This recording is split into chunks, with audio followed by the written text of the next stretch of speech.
warahmatullahi wabarakatuh. Waalaikumsalam warahmatullahi wabarakatuh. Yang terhormat Ibu Kepala Sekolah, Ibu Nur Prihatin, dan yang saya hormati Bapak Ibu Dewan Guru SDN Wulu 2. Pertama-tama marilah kita panjatkan puji syukur kehadirat Allah karena limpahan rahmatnya sehingga kita dapat berkumpul di ruangan ini dalam keadaan sehat walafiat. Kedua kalinya sholawat serta salam tetap tercurahkan kepada junjungan kita Nabi besar Muhammad SAW. Atas bimbingan beliau kita dapat menggunakan mana yang hak dan mana yang batil. Ketiga kalinya saya mengucapkan terima kasih kepada Bapak Ibu guru semua yang telah meluangkan waktunya untuk kegiatan saya pada hari ini, yaitu diseminasi disiplin positif di SDN Wulu 2. Untuk kegiatan yang pertama,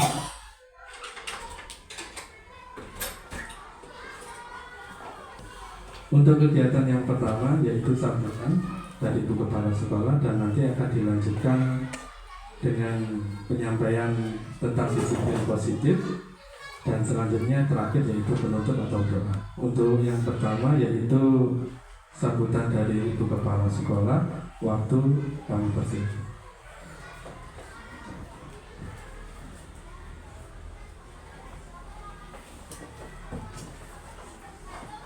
Assalamualaikum warahmatullahi wabarakatuh. Bismillahirrahmanirrahim.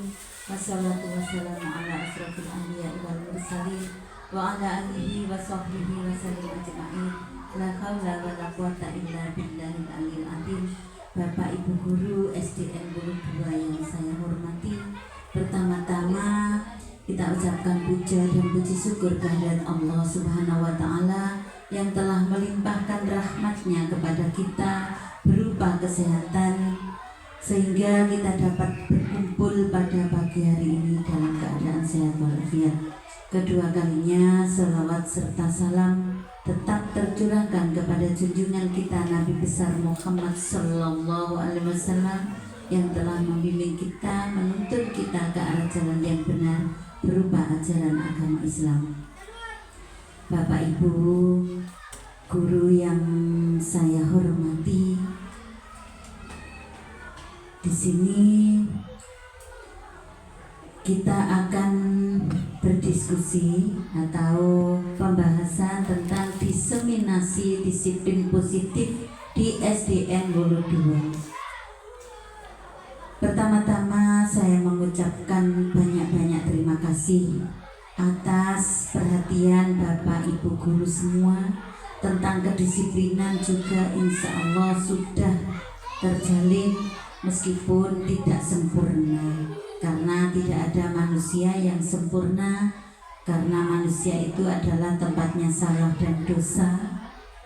Karena itu saya juga mengucapkan banyak-banyak terima kasih atas kedisiplinan Bapak Ibu guru semua.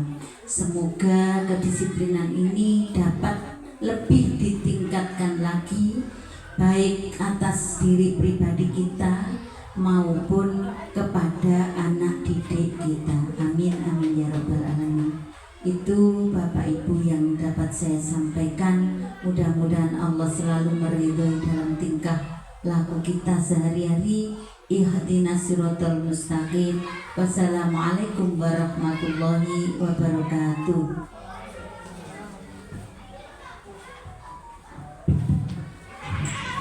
Terima kasih atas sambutan yang diberikan oleh Ibu Kepala Sekolah. Selanjutnya yaitu penyampaian tentang diseminasi atau pengibasan disiplin positif di SDN Wulu 2.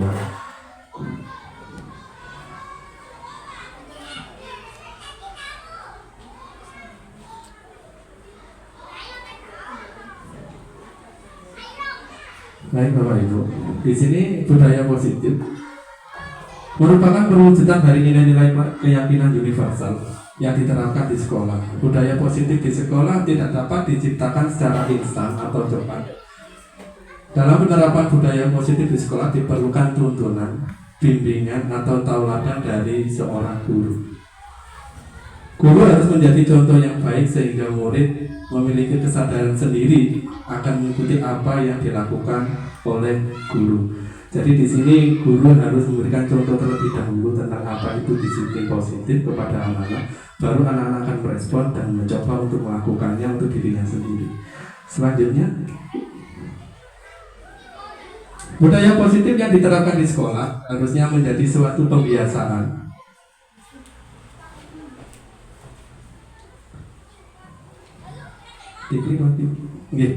Seharusnya menjadi suatu pembiasaan sehingga mendorong murid untuk melakukan dengan kesadaran diri tanpa ada paksaan dari luar.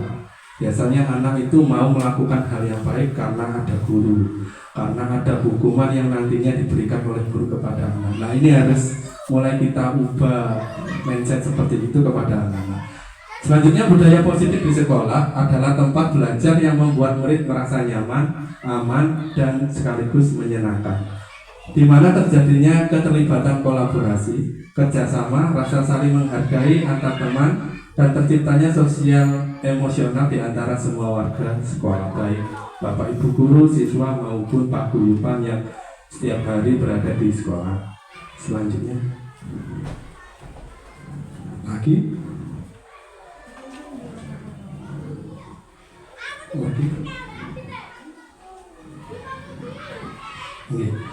Ini adalah contoh kegiatan disiplin positif yang sudah kita terapkan kepada anak-anak dan diharapkan ini terus berjalan dan membiasakan anak-anak tanpa ada perintah dari Bapak Ibu guru. Jadi kalau sudah ada jadwalnya, anak-anak sendiri dengan niatan sendiri akan melaksanakan kegiatan seperti apel, sholat duha, dan yang lain. Selanjutnya begitu. Budaya positif diawali dengan adanya perubahan paradigma tentang teori kontrol. Nah, di sini teori kontrol adalah teori yang meninjau posisi seseorang dalam upaya penerapan disiplin, sehingga pendidik kita merasa berkewajiban untuk mengontrol perilaku murid supaya memiliki perilaku yang sesuai harapan dari Bapak Ibu guru semua. Ada 5 posisi kontrol. Yang pertama yaitu sebagai penghukum, kedua sebagai pembuat rasa bersalah, ketiga teman, 4 sebagai pemantau, dan yang terakhir kelima yaitu sebagai manajer. Sabun. Lanjut lagi.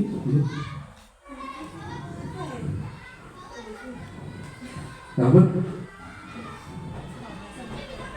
yang pertama yaitu hukuman. Seorang penghukum atau guru yang memberikan hukum biasanya menghukum dengan fisik maupun verbal, seperti memberikan kata-kata patuhi aturan saya, awas. Nah, itu adalah suatu kontrol guru seorang penghukum. Ada lagi selalu, pasti selalu terakhir kamu. Nggak bisa kamu mengumpulkan yang lebih awal tugasnya, seperti itu. Itu adalah kata-kata yang menjadikan guru sebagai penghukum. Yang kedua yaitu pembuat rasa bersalah. Di sini pembuat rasa bersalah akan menggunakan suara yang halus, yang lembut, keheningan membuat orang lain merasa tidak nyaman. Benar kata-katanya halus, tapi membuat siswa itu merasa tidak nyaman, merasa dirinya bersalah dan rendah diri. Misalkan seperti ini kata-katanya. Ibu sangat kecewa sekali denganmu, Nak. Kenapa kamu lakukan itu lagi? Nah, seperti itu. Nadanya lembut, cuma dia membuat siswanya itu merasa bersalah, seperti itu. Terus ada lagi, berapa kali Bapak harus memberitahu kamu kenapa kamu melakukan hal itu? Lah, itu bahasanya halus, tapi membuat siswa menjadi merasa bersalah. Selanjutnya jadi posisi sebagai teman. Guru diposisikan teman menggunakan hubungan baik secara humor untuk mempengaruhi seseorang. Mereka biasanya berkata, ayo bantulah demi Bapak. Ayo ingat tidak bantuan yang selama ini Bapak berikan kepadamu. Apakah kamu masih seperti ini? Apakah kamu bisa berubah? Seperti kata-kata humor kepada anak-anak. Jadi guru selain sebagai pendidik, dia juga bisa menjadi sebagai teman. Selanjutnya Bu Fitri. Selanjutnya yaitu sebagai pemantau. Pada saat kita mengawasi atau memantau, kita bertanggung jawab atas perilaku anak-anak di sekolah. Posisi pemantau berdasarkan peraturan-peraturan dan konsekuensi yang ada. Biasanya ini hubungannya guru akan berkata sesuai dengan aturan yang ada di sekolah. Kamu masih ingat peraturan sekolah? Kenapa kamu memakai sepatu selain warna hitam? Nah, seperti itu. Berarti guru selalu mengingatkan kepada anak-anak tentang aturan-aturan yang ada di sekolah. Selanjutnya yaitu apa yang telah kamu lakukan. Kamu tahu kan aturan di sekolah nggak boleh seperti itulah. Seperti itu. Jadi guru memantau langsung tindakan anak-anak dan memberikan perkataan seperti itu. Selanjutnya yaitu sebagai manajer. Posisi di mana guru berbuat sesuatu bersama dengan murid, mempersilahkan murid untuk mempertanggungjawabkan perilakunya, mendukung murid agar menemukan solusi atas permasalahannya sendiri. Biasanya guru seperti ini mengajak siswa untuk berkomunikasi. Seperti kata-kata seperti Bapak ini, apa yang kita yakini, kembali ke keyakinan kelas atau kesepakatan kelas. Terus, apa kamu meyakininya? Jika kamu meyakininya, apakah kamu bersedia memperbaikinya? Nah, seperti itu. Terus yang terakhir, apa rencana atau tindakan kamu telah melakukan kesalahan? Perbaikan apa yang akan kamu lakukan? Nah, ini guru tidak langsung memberi hukuman, memberi kata-kata yang menjustis atau berkata kasar kepada anak, tapi guru tersebut mendorong anak tersebut bagaimana mencari solusi pada permasalahannya. Monggo, guru Fikri dilanjut. Menurut Dean Gozen, di sini ada 3 alasan motivasi perilaku manusia. Yang pertama, untuk menghindari ketidaknyamanan atau hukuman. Seorang melakukan disiplin itu karena dia menghindari suatu hukuman. Kalau saya melakukan ini, pasti saya nanti akan dihukum oleh Bapak Ibu Guru. Jadi dia melakukan disiplin. Terus selanjutnya, untuk mendapatkan imbalan. Kalau saya berbuat yang baik, kalau saya mendapatkan ranking, pasti saya mendapatkan hadiah dari Bapak Ibu Guru. Itu adalah faktor-faktor eksternal. Dia berbuat seperti itu karena faktor dari luar, bukan dari dirinya sendiri. Nah, yang ketiga ini, untuk menjadi orang yang mereka inginkan dan menghargai diri sendiri dengan nilai-nilai yang mereka percayai. Jadi dia melakukan hal itu karena pembiasaan, karena muncul dalam dirinya sendiri, sehingga memotivasi dirinya untuk selalu berbuat baik atau melakukan disiplin. Dilanjut Ibu Fitri. Baik, hukuman dan penghargaan. Hukuman adalah tindakan yang diberikan kepada murid saat melanggar nilai-nilai kebajikan. Hukuman ini biasanya syarat dengan fisik, biasanya suruh berdiri di depan, suruh nyapu, seperti itu. Kalau penghargaan di sini adalah tindakan yang kita berikan kepada murid, mematuhi nilai kebajikan yang disepakati bersama, menimbulkan rasa senang atau dihargai murid melakukan hal tersebut. Di sini menurut Alfikon tahun 1993 dan Maret 1995, penghargaan adalah hukuman. Ini yang menjadi pertanyaan saya dulu waktu ada Zoom. Penghargaan adalah hukuman. Di sini memang kalau kita melihat penjelasannya dari tokoh ini, penghargaan jangka pendek dan jangka panjang. Maksudnya yaitu jika seseorang memberikan penghargaan atau imbalan kepada anak, dia akan melakukan hal positif, tapi jika dia mendapat imbalan. Tapi kalau dia tidak mendapatkan imbalan, dia tidak akan melakukan itu. Ya, selanjutnya yaitu penghargaan yang tidak efektif. Seperti halnya pada jangka panjang dan jangka pendek. Karena anak tersebut melakukan tindakan yang positif itu karena adanya sesuatu yang mereka dapat nantinya. Itu menjadi tidak efektif karena adalah faktor dari luar, bukan faktor dari dalam dirinya sendiri. Yang selanjutnya yaitu penghargaan merusak hubungan. Penghargaan merusak hubungan. Ini misalkan si A sering mendapatkan ranking dan mendapatkan piala waktu akhir semester. Itu menjadi kecemburuan teman-teman yang lain yang merasa bahwa dirinya arek iku maneh. Padahal aku lho sinau temenan tapi kok rankingku jadi di sore lah. Seperti itu. Itu akan merusak hubungan antara anak tersebut dengan anak yang tidak mendapatkan penghargaan. Selanjutnya yaitu penghargaan mengurangi ketepatan, dan yang terakhir yaitu penghargaan yang menghukum. Dilanjut begitu.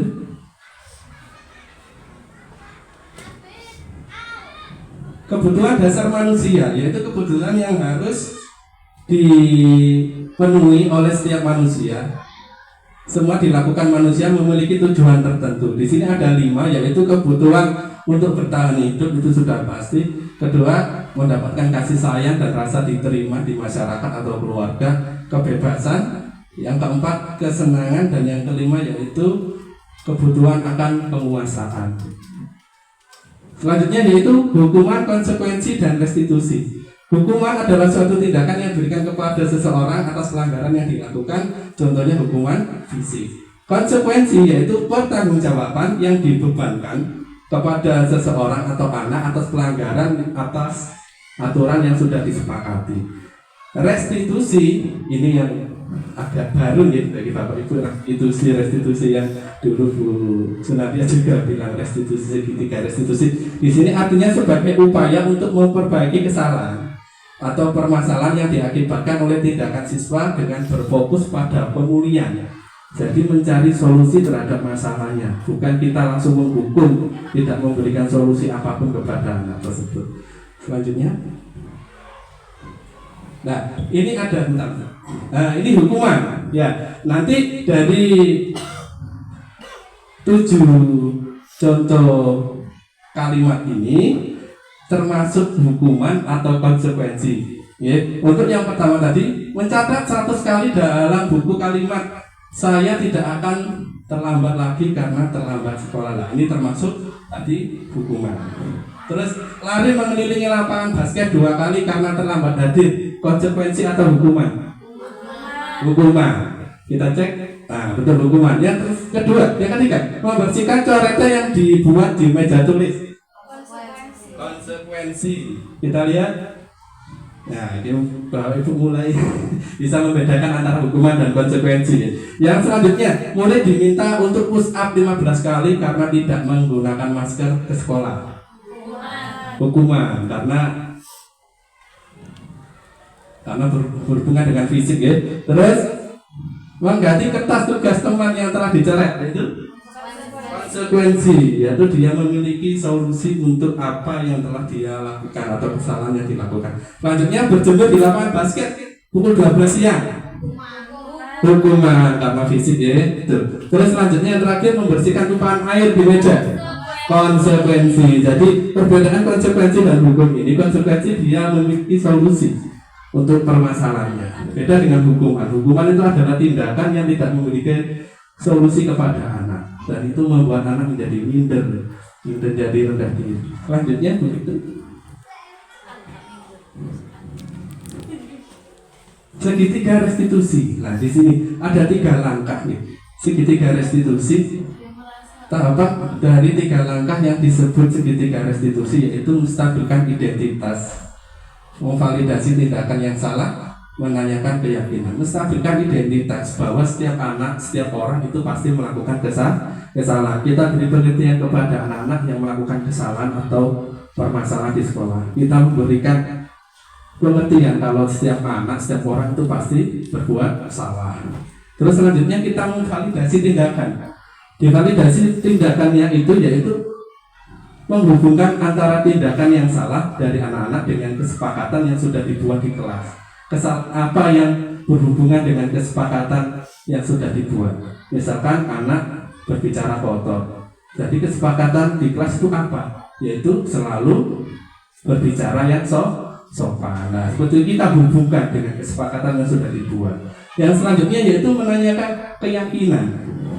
Jadi dari permasalahan itu, dari hubungan nomor 1 dan nomor 2, selanjutnya guru itu memberikan atau mengajak anak untuk melakukan solusi apa dari kesalahan yang sudah diperbuat. Misalkan bertengkar dengan temannya sampai menangis, ya seperti itu. Solusinya anak itu harus meminta maaf kepada temannya dan memohon maaf dan berjanji tidak akan mengulangi hal itu. Itu adalah suatu solusi bagi anak-anak. Dia bisa memperbaiki kesalahan yang telah diperbuat. Selanjutnya, tujuan disiplin positif. Disiplin positif bertujuan memberikan pemahaman disiplin kepada anak agar anak mengetahui perilaku yang diperbuat. Oh iya, perbuatan salah saya ini benar atau salah. Kalau saya melakukan ini, apa akibatnya bagi diri saya dan orang lain, seperti itu. Jadi dia memiliki tanggung jawab. Dalam pelaksanaan disiplin positif dapat memberikan pemahaman kepada anak tentang konsekuensi. Jadi dia melakukan kesalahan, jadi dia juga harus bisa memperbaiki kesalahan tersebut. Jika mereka melakukan pelanggaran dari peraturan yang sudah disepakati bersama, hingga mereka belajar melakukan disiplin positif dengan baik. Bapak Ibu, dari 5 kontrol tadi, yang pertama yaitu sebagai penghukum, yang kedua yaitu membuat merasa bersalah kepada anak, yang ketiga sebagai teman, keempat sebagai pemantau, yang kelima yaitu sebagai manajer. Dari 5 ini yang direkomendasikan untuk guru yang mana? Bisa 1, bisa 2, bisa 3, bisa semuanya. Kalau menurut Bapak Ibu, dari 1 sampai 5 ini yang direkomendasikan bagi guru itu apakah penghukum, apakah membuat merasa bersalah, atau sebagai teman, atau sebagai pemantau, dan yang terakhir atau sebagai manajer. Manajer. Tahu? Nah, dari 5 itu yang menjadi rekomendasi dari Kemendikbud kepada Bapak Ibu guru untuk saat ini dan dikembangkan oleh Kemendikbud kepada Bapak Ibu semuanya, memberikan pengertian disiplin positif. Posisi kontrol yang direkomendasikan adalah 3 ini. Jadi memberikan solusi kepada anak-anak atas kesalahan yang dilakukan, mengajak berkomunikasi bagaimana menyelesaikan suatu permasalahan. Itu yang direkomendasikan. Untuk yang 2 ini seharusnya memang mendisiplinkan anak, tapi membuat anak menjadi rasa takut, rasa malu terhadap teman, terhadap guru. Kalau saya melakukan ini pasti saya dihukum lagi dengan Bapak Ibu guru lah. Itu yang membuat anak itu merasa minder. Jadi rekomendasi ini yang siap untuk Bapak Ibu laksanakan dalam pendidikan di SDN Wuludu. Demikian presentasi atau pengimbasan saya tentang disiplin positif. Kurang lebihnya saya mohon maaf. Akhir kata, wassalamualaikum warahmatullahi wabarakatuh.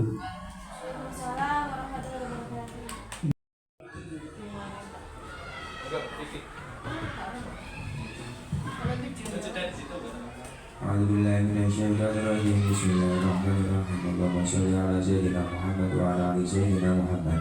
Allahumma jamilna bil afiyati was salamah wa haqiqna bit taqwa wal istiqamah wa a'idna min mujibatin nadama innaka sami'ud du'a.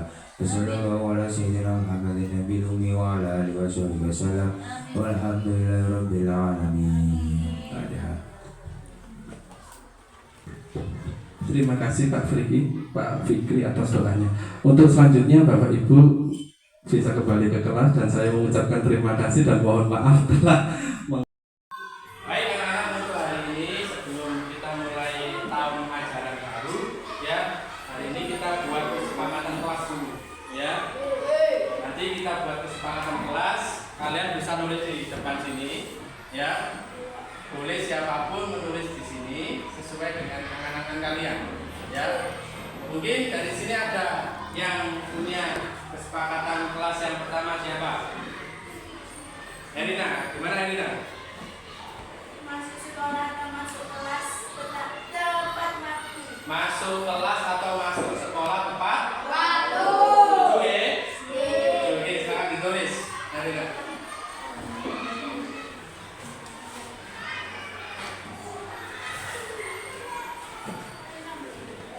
Satu. Nah, selanjutnya yang kedua, ada yang mau mengajukan kesepakatan siapa? Arel. Menghormati Bapak Ibu guru. Menghormati Bapak Ibu guru. Salah. Farel kesini Farel, bisa diksi.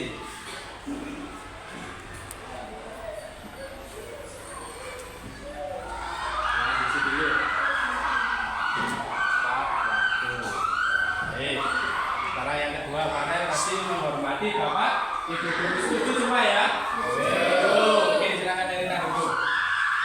Yang selanjutnya yang ketiga.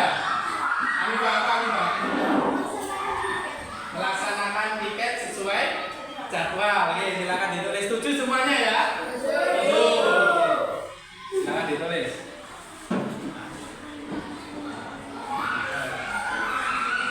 Yang keempat, kita buat kesepakatan lagi. Ya, ini apa?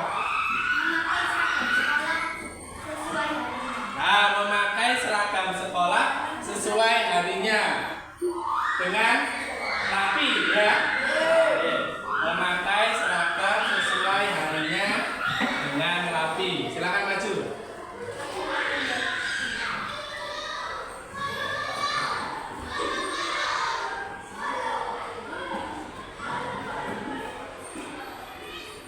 Sesuai jadwal. Baik, yang keempat, jadi memakai seragam sekolah sesuai harinya. Baik, yang kelima sekarang ada lagi yang mau mengajukan. Ya Pak? Apa? Menjaga lingkungan sekolahan. Menjaga lingkungan sekolahan dengan apa? Membuang sampah pada tempatnya. Oke, silakan Pak Is maju ditulis di depan.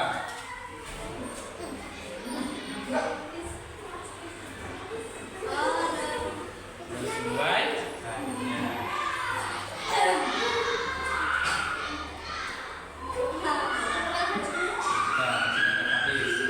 Baik, selanjutnya yang ke-6. Apa lagi?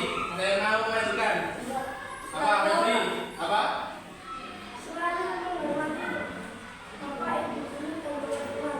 Selalu menghormati Bapak Ibu guru dan teman-teman. Berarti kalau Bapak Ibu guru di sini sudah. Berarti kalau kepada teman apa? Menghargai ya, menghargai sesama teman. Oke, silakan ditulis Febri. Kalau menghargai itu apa biasanya? Berkata sopan kepada teman-teman ya, berkata sopan kepada Bapak Ibu guru atau teman-teman. Berkata sopan kepada Bapak Ibu guru dan teman-teman. Yang ke-7 sekarang. Ada yang mau menambahkan? Nah, Ais, apa Ais? Dilarang berbicara saat Bapak Ibu guru menerangkan di depan kelas atau di depan ya. Oke, silakan ditulis. Ais. Dilarang berbicara saat Bapak Ibu menerangkan di depan. Dan teman. Nah, terus yang ke-7. Sekarang yang ke-8. Hasbi, apa Bi? Selalu menjaga ketertiban di dalam kelas. Berarti nggak boleh gaduh, ya. Bapak Ibu yang menerangkan tidak boleh berbicara seperti ini, ya. Dilarang berbicara. Berarti menjaga ketertiban, ya.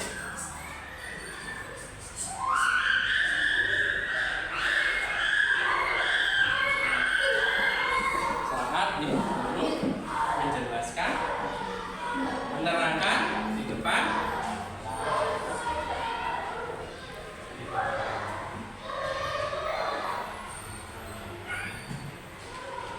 Betul, nomor 8.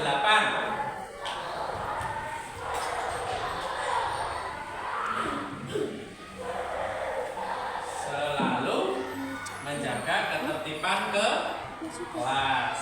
Baik, selanjutnya yang nomor 9 ada, ayo, apa yuk?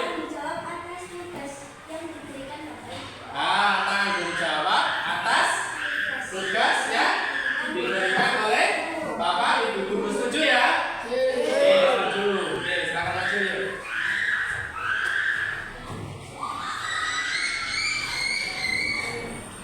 Bertanggung jawab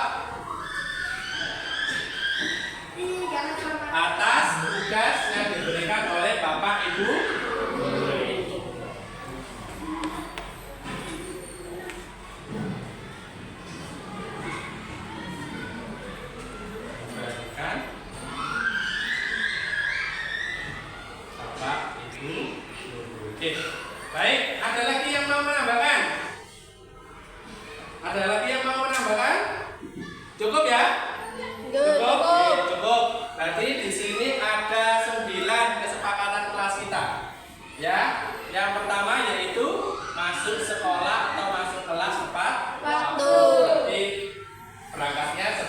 jam 7. Yang nomor 2 menghormati Bapak Ibu guru, baik bertemu di halaman kelas maupun di kantor, harus bisa menghormati Bapak Ibu guru. Ya.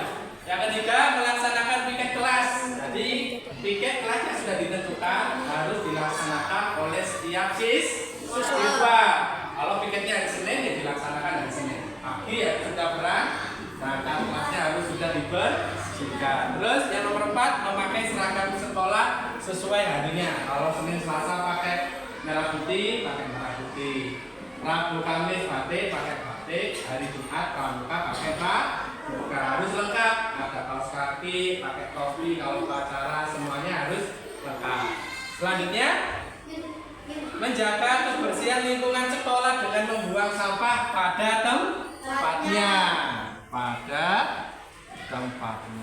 Nanti kalau habis jajan di kantin, diusahakan dimasukkan bungkusnya ke dalam tempat sampah. Kalau ada temannya harus diberitahu. Nomor 6, selalu berkata sopan kepada Bapak Ibu guru dan teman-teman. Tidak boleh berkata jorok, ya, tidak boleh menyebut nama orang tua. Nomor 7, dilarang berbicara saat Bapak Ibu guru menerangkan di depan. Jadi kalau Bapak Ibu menerangkan di depan kelas, di depan anak-anak harus memperhatikan. Nomor 8, menjaga ketertiban di dalam kelas. Berarti nggak boleh gaduh, nggak boleh ngomong sendiri, ya, bergurau dengan temannya. Terus selanjutnya yang terakhir, bertanggung jawab atas tugas yang diberikan oleh Bapak Ibu guru, baik tugas individu, ya, kalau di rumah ada tugas yang dikerjakan, besok dikumpulkan, ya. Kalau ada tugas kelompok, ya silakan berkelompok dengan temannya. Paham ya? Ini dari 1 sampai 9 kesepakatan kelas. Semuanya setuju ya? Setuju ya? Setelah ini kita salin di kertas ini sebagai kesepakatan kelas kita selama 1 tahun. Paham ya? Itu tadi kesepakatan kelas yang sudah kita buat. Jadi kalau nanti ada yang melanggar harus tahu konsekuensinya, ya. Sudah. Nah, kalau membicarakan nama orang tua, berbicara jorok, berarti apa konsekuensinya? Nah, kita sepakat didenda ya. Berapa? 1.000. Berarti ada teman yang mengatakan nama orang tua temannya atau berkata jorok, nanti harus bayar uang kas 1.000 ya. Nah, gitu ya. Terus membuang sampah. Kalau ada sampah ya harus dibuang ke tempatnya, jangan dibiarkan saja. Oke? Paham ya? Paham ya? Oke. Untuk selanjutnya nanti kita salin di kertas ini untuk menjadi kesepakatan kelas kita selama 1 tahun. Itu aja kesepakatan kita. Sekian pada hari ini. Assalamualaikum warahmatullahi wabarakatuh.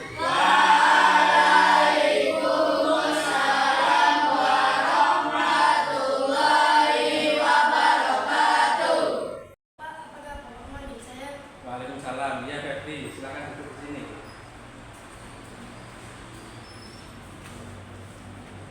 Tadi Pak Anwar. Baik, Bapak tahu pasti kamu akan emosi sampai menyebut Bapak Farel. Kalau Farel menyebut nama bapakmu beberapa kali, dan pasti siswa lain kan pasti merasakan hal seperti itu. Ya Pak, maaf. Baik, sekarang mari kita selesaikan permasalahan ini dengan Farel. Ya Pak. Baik, apa alasan kamu sampai emosi dan memukul Farel? Saya kesal sekali Pak. Awalnya saya iseng menyebut nama Bapak Farel 1 kali. Terus Farel membalas dengan membicarakan nama bapak saya ke teman sebangkunya Faiz. Saya dengar sendiri. Lama-lama saya gak tahan. Terus saya pukul kepalanya Farel Pak. Baik, kamu tahu keyakinan kelas yang sudah kita buat Apa ya Pak? yang ada hubungannya dengan permasalahan ini? Oh iya Pak. Berbicara sopan terhadap orang lain. Nah, salah satunya kan tidak boleh menyebut nama orang tua kan? Iya Pak, maaf tapi saya sangat kesal waktu itu. Baik, Bapak paham posisinya Febri sekarang. Selanjutnya, apa yang akan dilakukan Febri? Menemui Farel Pak. Menemui Farel. Waktu menemui Farel, apa yang Febri katakan kepada Farel? Saya mohon maaf karena saya yang awal berbicara nama bapaknya dan tidak akan menyebut kepala Farel. Baik, sekarang mari Bapak bantu Febri untuk meminta maaf kepada Farel. Bisa Febri? Bisa Pak, terima kasih.